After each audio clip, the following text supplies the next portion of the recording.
Alright mga kapuso, ito na. Sa Double B! Assistant Secretary Albert Domingo, tagapagsalita ng Department of Health. ASEC, magandang umaga. Si Joel Suweng. Good morning po. Good morning, Joel and Weng. Magandang umaga sa lahat ng ating mga kapuso na nakikinig at nanonood. 11.6 billion, napakalaking halaga, ASEC. Nasayang na gamot ng DOH. More on bakuna daw. Ano ba yan? Itong 11.6 billion na to, kami po ay kasama ninyo na nanghihinayang, no? Ang laki-laki nung amount. Pero nung tinignan namin nga sa findings ng COA, marami dito ay dun sa mga expired or sinasabing wasted na doses ng COVID-19 vaccine. Tandaan po natin na nung pandemya, nagkaroon talaga ng parabang problema. Magkakaroon ba ng bakuna? Anong mauuna? Anong brand? Ito ba? Maraming tanong. So, ang nangyari ho talaga dyan ay nagpatong-patong yung procurement. Ibig sabihin, bumili ang national government, pati ang local government na at the time, medyo nagduda, makakabili kaya si national? Bumili rin sila. Pati yung private sector bumili rin at yan na nga, nagkaroon tayo ng excess na nag-expire. Okay. Hindi na tayo bumibili nito, ASEC, ano? Hindi na po. Isa pa rin kasing dahilan na Joel, dahil yung mild na nga yung COVID-19 na bakuna na virus, hindi na siya ganun kadelikado. Wala na rin kagustuhan ng mga kababayan natin na magpabakuna kasi gumagaling na sila na mabilis eh.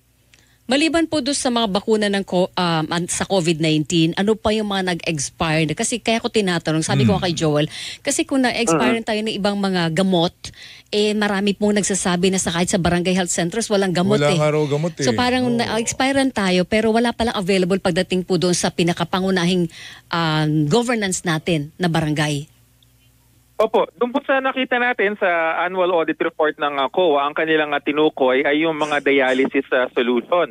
So itong mga dialysis solutions to, ang sister kasi dito, Ma'am Weng, Sir Joel, yung expiry nila nung binigay, hindi to binili dinonate to sa atin. Less than 6 months yung shelf life. At sa mundo ho kasi ng supply and logistics sa distribution, kumbaga, pagka kulang sa shelf life, natetenga. Yung ngayon nangyari, natenga nga sa mga warehouse. Sabi nga namin, sayang, nakakalungkot talaga. Although, syempre, may good news na tumaas yung benefit package ng PhilHealth para sa dialysis. Tunulak yan ng DOH. Ito naman, di sana mas marami pang naserbisyohan kung nabigay ito. Sabi nga namin, baka sa susunod, talagang maghihigpit na talaga na kapag less than 6 months or even less than 1 year ang expiry, hindi na namin tatanggapin kahit palibre. Oo, kasi po, una, sa concern din yung disposal nito, ASEC eh. Yung lahat ng mga bakuna at gamot na to.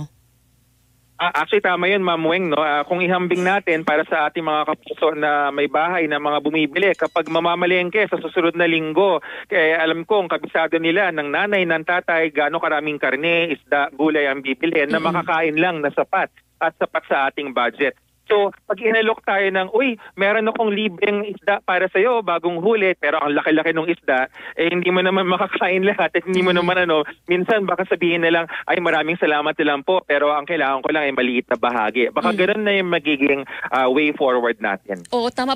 Tansyado naman, ASEC, yung pangangailangan natin, hindi ba? Maliban na lamang kung bigla sumulpot kagaya ng pandemic natin sa COVID. But other than that, yung mga staple, naman diba? Alam mo na yung staple dyan, Weng, diba? Yung hypertension, yung gamot sa hypertension. Ano pa ba?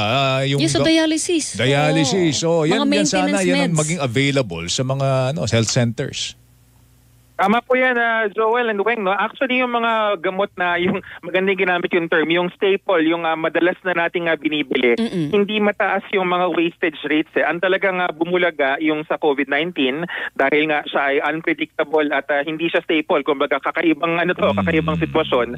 Tapos yung dialysis solutions, nung binabasa namin yung report at brief naman kami ng COA, maraming salamat sa COA, bago nila ilabas ng report niyan. Sabi namin, teka muna, ba't nga ba tayo tumanggap ng ganyan? Kumbaga, baka sa kagustuhang makatulong ng kagawaran ng kalusugan at libre yung pag-alok, hindi naisip na, may storage yan, saka may disposal cost. Kaya talagang, this is a lesson learned. So, ibig sabihin nun, yung halimbawa sa dialysis, donated, wala tayong gastos, pero hindi lang natin nagamit, so nasayang.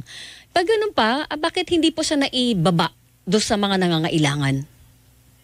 So ang isang challenge dyan, Ms. Weng, pagdating sa distribution, yung ating distribution system mismo.